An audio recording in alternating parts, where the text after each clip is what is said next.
Hello, everyone. My name is Triss. You might think that I'm just a regular girl, and maybe at one point I was. But then things took a bit of a strange turn. Truth be told, it got really complicated. Even now, I'm still trying to adapt to my new way of living. You might be wondering about the reason. Well, have you ever felt like your whole life was just one big fabricated lie? After my mom died, I discovered that pretty much summed up my life. I'll start from the beginning and you'll have to stay with me in order to understand it all. I was an only child and my mom was divorced. We both lived in a small town. Other than my friends, I had no one in this world except for her. My mom was my entire family. She was a beautiful, kind woman, but she always rejected the marriage proposals she received so she could focus on raising me. Sometimes I used to tease her saying that she had to get married eventually because sooner or later I'd go to college and she'd be left all alone, and that I'd like to have a little sister for me to spoil. And she would always say, "You're going to get a sister. Don't worry." Perhaps you're wondering where my dad was.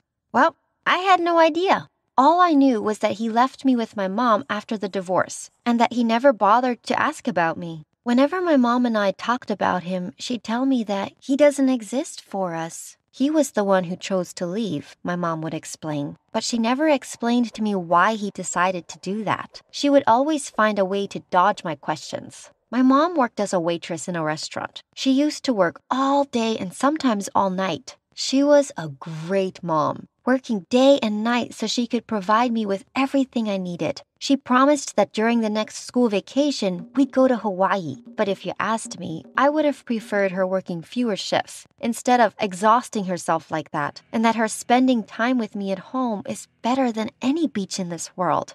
I always missed her so much. She was my whole world. Despite all the financial problems we were going through, I always felt pretty happy because I truly believed I had the best mom in the world and that I was so lucky. Little did I know what was about to happen to our content little life. My mom had heart disease. Every time she exhausted herself, she'd come back home and take her pills. She'd sleep next to me and hold onto my hand tightly. My mom was afraid of death, and she used to talk to me about it a lot, as if she was trying to convince me that it was inevitable and we just had to accept it. I used to worry a lot about her whenever she brought up the topic of death. I didn't want my mom to die. If she died, I'd have no one. One day we went shopping, and it was so much fun. I chose a purple dress, but my mom chose a black one for me and said, "You don't own any black dresses. Every girl must have one." So she bought it for me even though I wasn't a fan of wearing black. On our way back to the car, I heard something fall on the floor. I looked behind me and my mom was lying on the ground. At that moment, I didn't think twice before calling an ambulance. I felt as if I'd almost lost her. I started praying for her on the way, and she just stared at me and kept saying that everything was going to be all right.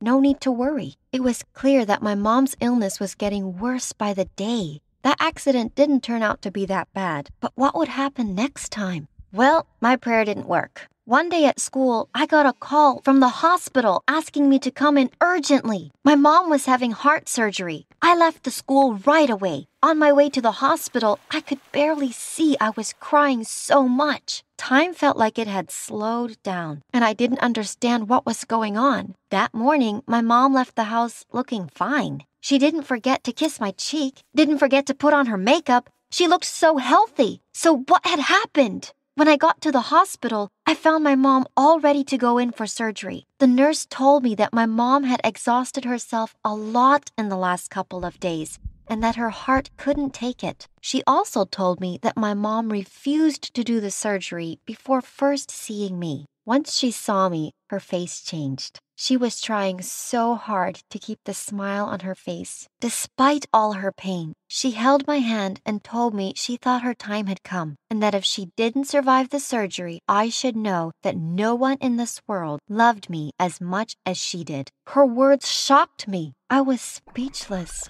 Before I could open my mouth, I felt her hand squeezing my fingers and she said, "This box is for you. Take it and don't show it to anyone. And always remember, even though I had a good life, it doesn't mean that I don't have my regrets." My mom went in for surgery and I almost forgot about the box. The only thing on my mind was my mom, but that didn't last long.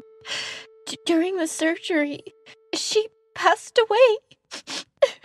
The following days were the worst days of my life. I was at home all alone with no idea where to go or what to do. My nice neighbor kept checking up on me, and the police were looking for my next of kin. But I was sure they wouldn't find anyone all these years, and I'd never met any of my relatives. So why would they show up now? I no longer had anything in this world except the memories of my mom. Then, one morning, my nice neighbor came to tell me that the police were taking me to an orphanage in town, and that she'd also searched, but hadn't been able to find any relatives of mine. So, I had to collect my things and get ready to leave. While I was packing and saying goodbye to my home, I saw my mom in every single room. When at last I entered her room, I opened her closet.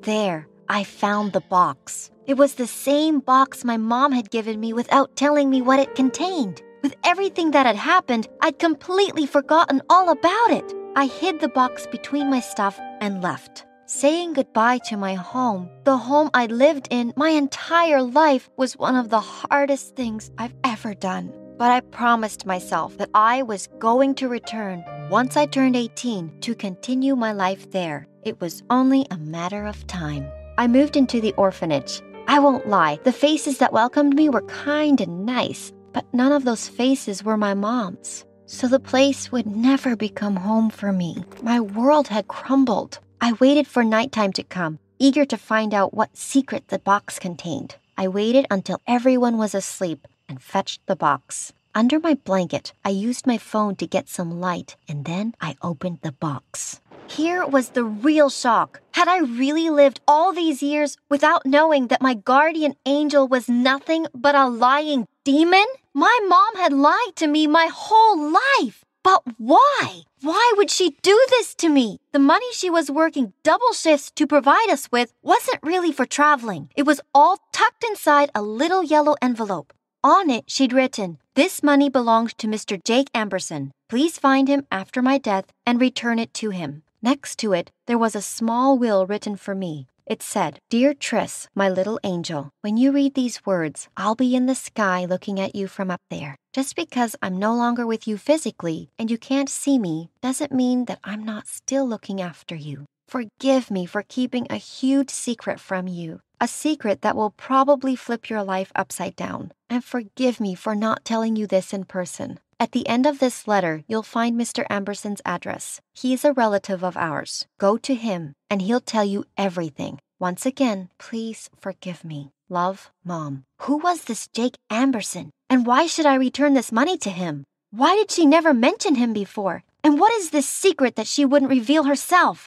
What was she afraid of? Hundreds and hundreds of questions kept spinning through my head that night. I didn't fall asleep until sunrise. I was already tired, and these thoughts just made me even more exhausted. I couldn't think of my mom the same way anymore. How could she have been so selfish? Suddenly, I had a huge urge to get some answers to all my questions, but there was no one to answer them. I wish that had been the only problem. I woke up to the sound of some girls reading the letter my mom had left me. Emily was the one who'd stolen my box. She must have heard me at night crying, or she might have seen the light from my blanket and decided to find out what I was hiding. How cruel! I hadn't even spent a whole day here, and Emily had already started bullying me. I screamed at them all to get away from my box, but they didn't. I tried to get it back, but she pushed me on the floor. My heart ached, but I didn't care. My only concern was getting back that box.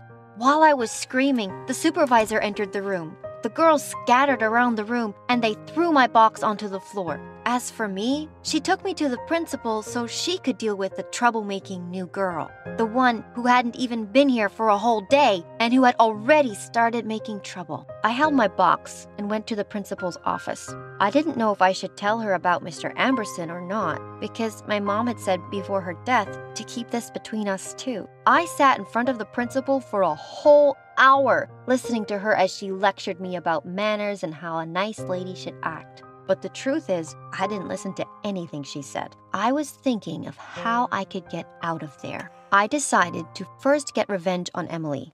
and I wasn't going to let anyone stand in my way. Perhaps if I showed her my evil side, she'd leave me alone and stop bothering me. The next day, I waited for lunchtime so we could all be in the same room. I spread some melted dark chocolate on the seat she usually sat on. As planned, she sat on it. I was dying from the moment I pointed at her pants and then proceeded to make everyone laugh at her. She stood up and I said, "Hey, Emily, still not got the hang of potty training, I see." Everyone stared at her pants and then started laughing hysterically. I loved how I turned Emily from the bully to a little joke in front of everyone. At the same time, I expected that she would find a way to get back at me. But before she could even figure out how, I'd be out of there. You might wonder, was I an evil girl? No, I wasn't. My mom and I had lived together for my whole life. But now I had to learn how to stand up for myself. No one else was going to do it for me. I didn't bother anyone except those who bothered me. Otherwise, I was a very sweet girl. After my sweet revenge, I started thinking of ways to get out of there. A whole week had passed with me trying to ignore the annoying girls in the orphanage, especially Emily, and thinking of a way to run away. I had the money and the address. All that was left was for me to get out of there. One night, I waited until everyone was asleep. I didn't take anything with me except for a small backpack. Inside it was the box. I almost got away with sneaking out of the back door until Emily started screaming, "Tris is trying to run away!" I expected Emily to get revenge on me, but what she was doing now was going to destroy me, not just annoy me. This time, Emily had won. Once again, I was taken to the principal's office. However, this time I wasn't just lectured about manners. She took my bag from me and started searching it. I screamed for her to give it back, but she paid no attention. So I started crying while hiding my face with my hands and mumbling, "There are personal things in there, my mom's personal things." But she didn't return anything to me. I felt as if she took away the only thread to finding out the truth behind the secret that was keeping me up at night.